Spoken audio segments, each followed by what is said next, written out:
창원 특례시가 출범한 지 100일이 됐습니다.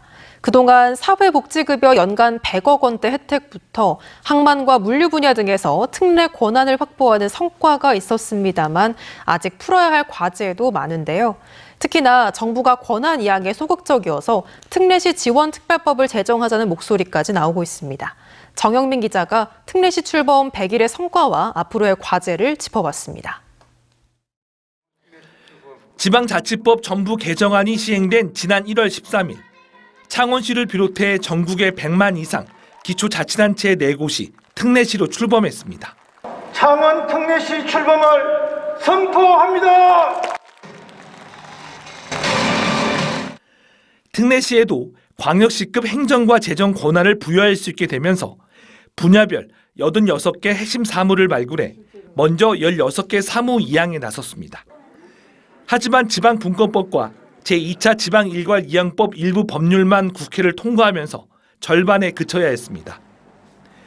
그나마 사회복지급여 기준 상향으로 연간 100억 원의 복지급여 혜택을 받고 항만과 물류 등 지역 특색을 반영한 사무가 포함된 건 나름의 성과였습니다.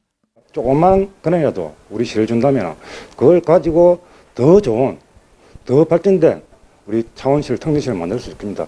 그러기 위해서 우리가 힘들게 지방분권법 개정을 통했고 하지만 앞으로가 문제입니다.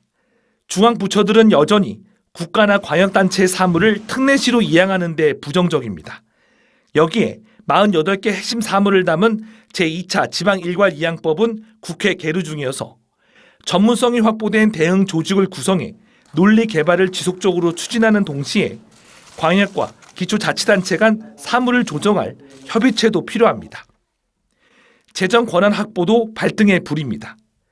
지방자치법과 지방분권법에는 특례시 재정 지원 규정이 미흡하고 지방세 증가에 따른 국가 보조금 감소로 역차별이 발생할 수 있기 때문입니다. 100만 특례시를 지원하기 위한 지원특별법이 포괄적으로 제정될 필요가 있겠고요. 이 안에서 행재정 권한을 구체적으로 규정할 필요가 있다라고 보여집니다. 특례시 시정연구원들의 모임인 전국 대도시 연구협의회는 100만 특례시 지원특별법 제정에 나서기로 하는 등 자치 권한 확보를 위한 강도 높은 행보를 이어가기로 했습니다. MBC 뉴스 정영민입니다.